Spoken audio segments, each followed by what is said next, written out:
खबर मैनपुरी से। सहायक संभागीय अधिकारी की मनमानी से बसों के मालिक परेशान। मैनपुरी किशनी कुसमरा मार्ग पर टेम्पो चालकों का आतंक। बस चालकों को नहीं बैठाने देते सवारियां। बसों के मालिक परेशान, बसों से नहीं निकलता खर्चा। सहायक संभागीय परिवहन अधिकारी पर टेम्पो चालकों से मिली भगत का आरोप। बस के मालिक नहीं अदा कर पा रहे टैक्स।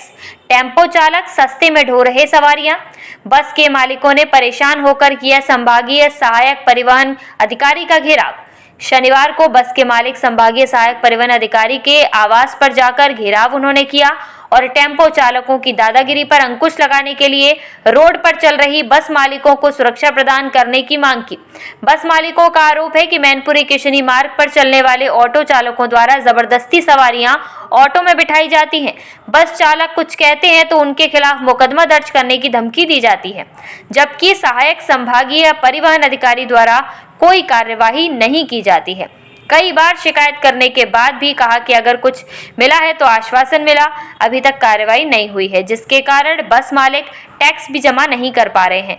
वहीं कहा कि हम लोग चुनाव में भी अपनी बसें लगाते हैं और प्रशासन का भरपूर सहयोग भी करते हैं, उसके बावजूद भी हम लोगों की कोई भी सुनवाई नहीं की जा रही है। मुकेश कुमार। मुकेश जी, आरटीओ साहब का घेराव कर रहे हैं, क्या पूरा मामला है? हम लोग प्राइवेट बस वाले हैं। कुसमरा मैनपुरी रोड पर हमारी गाड़ी चलती है। 40-45 गाड़ियां हैं परमिट पर वैलिड, और ऑटो वाले चलने नहीं दे रहे हैं। क्या कह रहे हैं? मनमानी करते हैं। गाड़ी नंबर पर हम लोग लगाते हैं, वो सवारियां उतार के बिठा लेते हैं और कोई सुनवाई नहीं हो रही है। आरटीओ साहब से शिकायत की है? हाँ, आरटीओ साहब से शिकायत की है। आरटीओ साहब ने आश्वासन दिया, आज फिर जा रहे हैं उनसे मिलने। आप लोग क्या चाहते हैं अब आगे? हम ये चाहते हैं कि टेम्पुओं को रोक दिया जाए, गाड़ी चलने नहीं जाए। जिन टेम्पुओं के जो रूट है निर्धारित, उन पर वो चलाए जाएँ। हमारे रोड पे टेम्पू अलाउ नहीं है। इस पर रूट पे जो रोडवेज रूट है उस पर टेम्पू चल सकते हैं। हमारा प्राइवेट रूट है, हम लोग टैक्स देते हैं, इस पर टेम्पू न चलाए जाएँ। राम कुमार जी, आरटीओ साहब का घेराव कर रहे हैं सभी लोग, सभी बस चालक भी हैं और परिचालक भी हैं जी। क्या दिक्कत आ रही है रोड पे?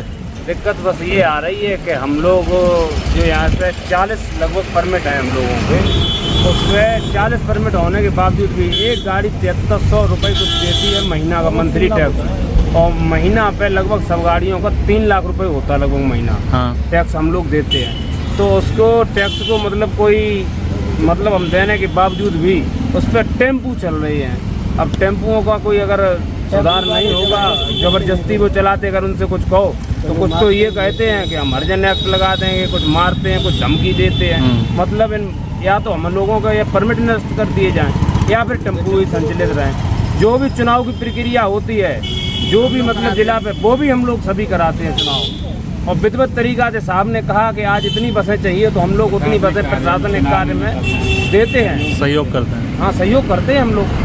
डीजल मिलता है, ओनली डीजल मिलता है, जबकि किराया भी नहीं लगभग। अब आप क्या चाह रहे हैं?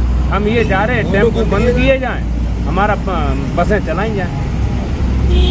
रजनीश कुमार। रजनीश जी, आरटीओ साहब का घेराव कर रहे हैं, क्या पूरा मामला है? ये आरटीओ साहब से इसलिए आए हैं कि आरटीओ ऑफिस कार्यालय आगरा से एक लेटर दिया गया है कि हमारे मैनपुरी कुसमरा रोड पर करीब 40 परमानेंट स्थायी परमिट है जी, और उस रोड पर करीब 300 टेम्पू चल रहा है जो अवैध है। अवैध जिनके 2019 से अभी तक कुछ टेम्पुओं को तो हमने ही खुद चेक किए मोबाइल में, बीमा फिटनेस नहीं है, और रामनगर तक जाते हैं। वो सवारियों से पैसा लेते, दूना तकने 2 सवारी चलने लायक नहीं अवैध है। अब वो चल रहे हैं, आरटीओ साहब से मिलते हैं, आरटीओ साहब ने कहा मदद करेंगे, फिर हम आगरा से लिखवा के लाए। आज टेम्पू वालों को रोका तो वो हम लोगों के खिलाफ थाना इलाके में तहरीर देने लगे, जबकि हम लोग परमिट वाले हैं। टैक्स 7314 रुपया मंथली देता हूँ, अगर एक दिन लेट हो जाए तो 360 रुपये पेनल्टी लगती है। मैं टैक्स परसों 6% पे ब्याज लेके तब मैंने टैक्स जमा किया अपनी बसों का। अब क्या दिक्कत आ रही है? अब ये दिक्कत आ रही है कि ऑटो वाले अपनी मनमानी कर रहे, नहीं मार रहे, हम लोगों को खर्चा नहीं निकल रहा। कितनी बसें हैं इस रोड पे? 40 बसें हैं लगभग हमारी रोड पर स्थायी परमिट पर कुसमरा मैनपुरी मार्ग। अब आप लोग क्या चाहते हैं? हम ये चाहते हैं आरटीओ साहब ऑटो रोक दें या फिर हमारी बसें रोक दें, हमारे कागज खत्म हो जाएं, गाड़ी बेच दें। हम कितने लोग जुड़े हुए हैं इन बसों से? इन बसों से करीब 150 लोग जुड़े हैं। एक बस पर 3 आदमी रहते हैं और मालिक अलग, ड्राइवर, कंडक्टर, हेल्पर। गाड़ी में खर्चे नहीं